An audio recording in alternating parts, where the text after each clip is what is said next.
कुछ मत कर, लेकिन खेत का एक चक्कर रोज काट दे, बस इतनी सी जरूरत बताता हूं। कोई बड़ा काम तो नहीं बताया।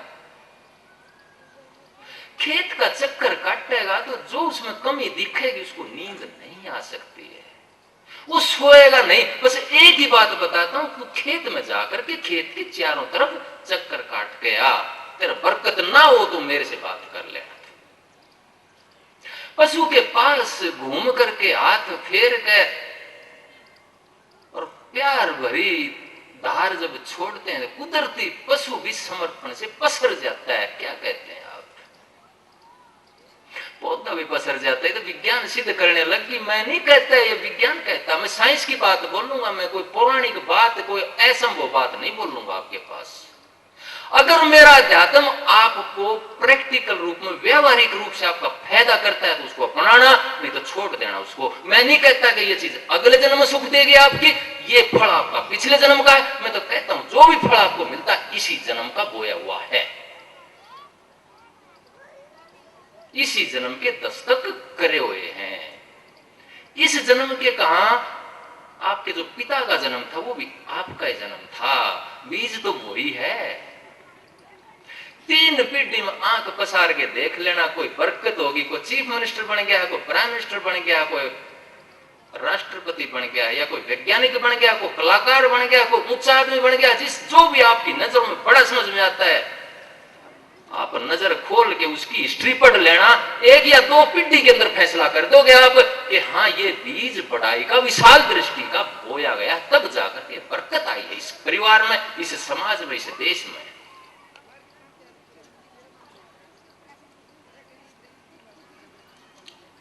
मैं इतिहास में निकला हूं, इस देश का इतिहास भी पढ़ा, संसार का इतिहास भी पढ़ा, मैंने परिवारों का जो आसपास में बने हुए उनका इतिहास भी पढ़ा मैंने। तो जड़ में सत्संगियों एक ही चीज पाई कि 1 या 2 पीढ़ी पहले एक बीज बोया गया है, जिससे एक गरीबों की मदद करी गई है, आत्मनिष्ठ धर्म को पाला गया है, एक खोज, एक प्यास, एक तड़प के धर्म को पाला गया है। तो आत्मनिष्ठ धर्म में खोज शुरू होती है, प्यास, तड़प और वियोग शुरू होता है। मैं परंपरागत धर्म की बात नहीं करता, मैं आत्मा की भूख की, आत्मा की प्यास की बात करता हूं। और जब ये भूख जागेगी तो आप भागे भागे फिरेंगे उस भूख को, उस प्यास को शांत करने के लिए। और जब तक आपको देही सतगुरु नहीं मिलेगा आप शांत नहीं बैठ सकते। अगर आत्मा की भूख है, आत्मा की मांग है तो मेरे सतगुरु कहां से चले? दिनोद से चले, निसार से होकर के जगमाल वाले सिरसा और अग पहुंचते हैं। फिर वहां जाकर के मस्ताना जी कहते हैं कि खाकर तू कहां आ गया, क्यों भटकता फिरता है?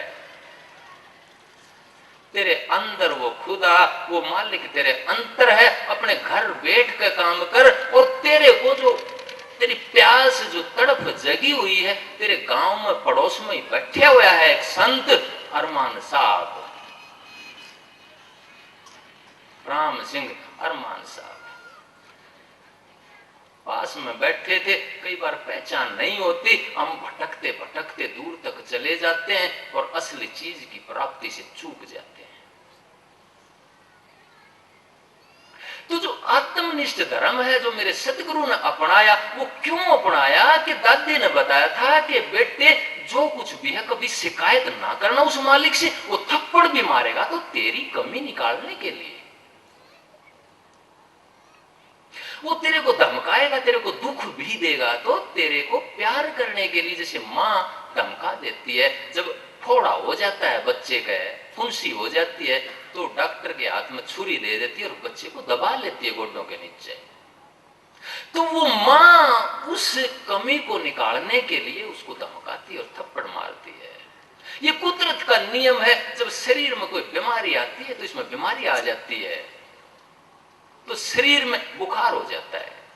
तो क्यों हो जाता है वो? कि कोई ऐसी चीज आ गई जो ये हजम नहीं कर पा रहा, इसकी सेहत के लिए खतरनाक है, तो ये बीमार होकर के उस चीज को बाहर फेंकना चाहता है। कभी बुखार होता है इसको, कभी जुकाम होता है इसको, कभी दिल की तरफ वो बीमारी बह जाती है, तो बीमारी के रूप में वो जो अंदर में कमी आ गई थी वो शरीर बाहर फेंकने की कोशिश करता है, इसीलिए शरीर को बीमार होना पड़ता है। इसी तरह कुदरत है, जब इसमें हम प्रदूषण फैलाते हैं तो कभी अल्लन आता है, कभी हलचल आती है, कभी तूफान आता है जो उखाड़ के फेंक देता है आदमी को, आदमी देखता रह जाता है। तो सर्वमीत आदमी को सब कुछ देता है। कैसे देता है, ये उदाहरण आपके सामने यहीं बैठा हुआ है आज। ये सत्संग जिस भाई ने करवाया है, ये 7-8 साल पहले इसका घर भी नहीं था, किसी के घर में परिवार को लेकर के रहता था, उसके पशुओं को पालता था, उसका दूध निकालता था, रोजी रोटी चलती थी बस। ज्यादा खेल नहीं है, 7-8-9 साल का ही खेल है सारा।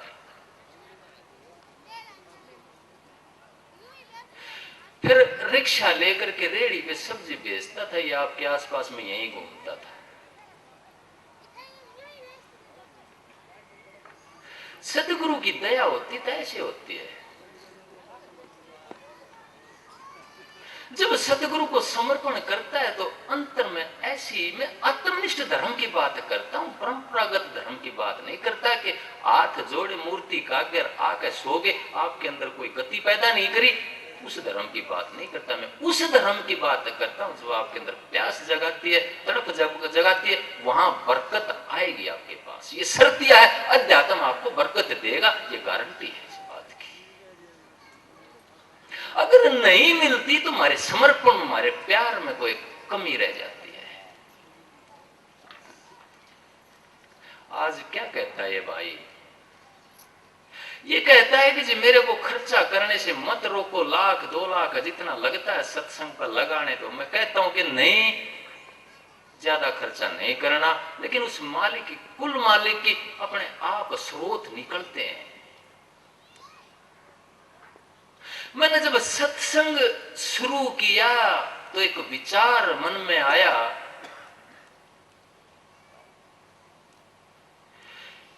कि अगर पैसे के बल पर सत्संग चलता है तो मेरे को नहीं चाहिए वो सत्संग। अगर आश्रम के बल पर सत्संग चलता है तो मेरे को नहीं चाहिए वो सत्संग।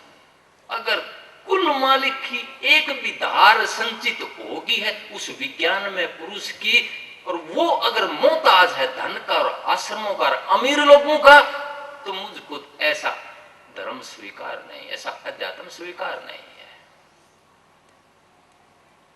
सरकारी मकान में रहता था, पता नहीं था किस तरह चलेगा सत्संग, लेकिन एक तसल्ली थी कि अगर मालिक की मौज है तो चीज रुकती नहीं, अगर मौज नहीं है तो कल खत्म होती, आज खत्म हो जाए। कि भाई गवाह इस चीज की मेरे पास जाते थे कि आप सत्संग मालिक का आदेश मान करके चल रहे हो, कहते हो कि मेरे मालिक का हुक्म है, बगैर आश्रम के, बगैर जगह के, बगैर मकान के, बगैर बैठक के, बगैर पैसे के सत्संग को चलाओगे कैसे?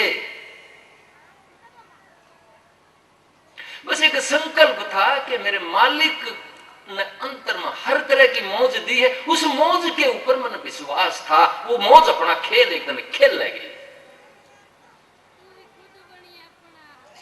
और अगर नहीं खेलती तो मेरे को ये कच्चा अधूरा अध्यात्म नहीं चाहिए, क्योंकि आश्रम की व्यवस्था, धन की व्यवस्था संभालने में ही